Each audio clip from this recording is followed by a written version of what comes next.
اللهم صل وسلم وبارك عليك يا حبيبي يا رسول الله. ازيكم يا احلى اخوات في الدنيا كلها، عاملين ايه؟ يا رب تكونوا بخير. هنعمل مع بعض النهارده بقى الرز بلبن بتاع المحلات، بتاع اكبر المحلات، اللي هو دايب دوب كده كريمي، اسرع طريقه ممكن تجربيها لعمل الرز بلبن، وكمان بطعم حلو قوي. هنشوف التكات والحركات، ويلا بينا ندخل على الفيديو. لاول مره بتشوفوني اتمنى تشتركوا في قناتي وتنوروني. اول حاجه كده هبدا اعملها، هجيب الحلة دي كوباية رز كبيرة، هعمل 2 كيلو من الحليب. لو هتعملي كيلو واحد من الحليب هتحطي نص كوباية من الرز.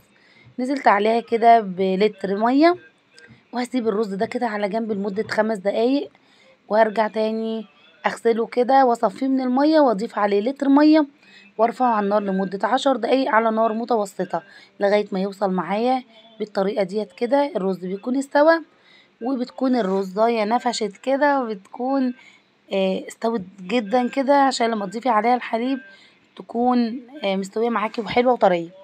عندي كده دول 2 لتر من الحليب، ولازم يكون حليب بلدي مش الحليب اللي هو المعلب. نزلت بيهم كده على الرز على النار، وهسيبه على نار هادية يغلي كده معايا لمدة 10 دقايق تانيين. تعالوا نحضر بقية المكونات.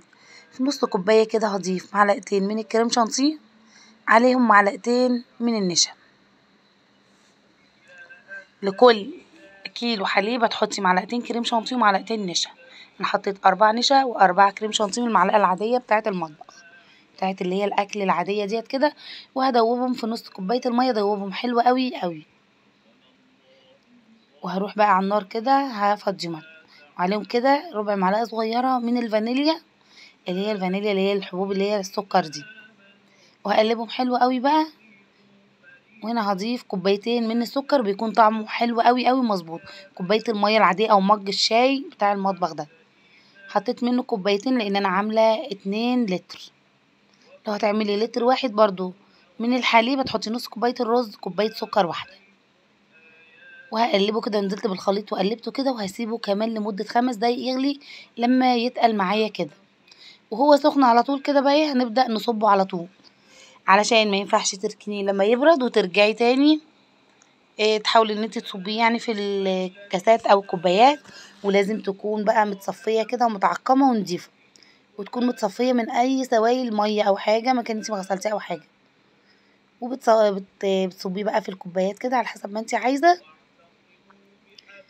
لو حابه بقى انت تزينيه باي مكسرات تجرنشيه باي حاجه انت عايزاها عادي، هتكون حلوه قوي. ولكن انا هستخدمه عادي كده من غير حاجه خالص، طعمه حلو قوي. بصوا بقى الدومه كان قاعد هنا مستني الرز بلبن. ده كان الفيديو بتاعنا النهارده بقى. لو عجبكم متنسوناش في لايك وشير. لازم طبعا تسيبيه لما يبرد معاكي خالص، ما ينفعش تحطيه في التلاجة الا لما يبرد، عشان البخار والسخونية بتاعته ما تبوظش معاكي التلاجة لا قدر الله. هنا كان ما شاء الله ما كنتش دخلته التلاجة لسه، ولكن كان تماسك كده وجميل جدا، كريمي خالص زي ما انتوا شايفين كده، وتحفة. جربوا الطريقة تعجبكم، متنسوناش في لايك وشير. مع السلامة، في حفظ الله وأمن.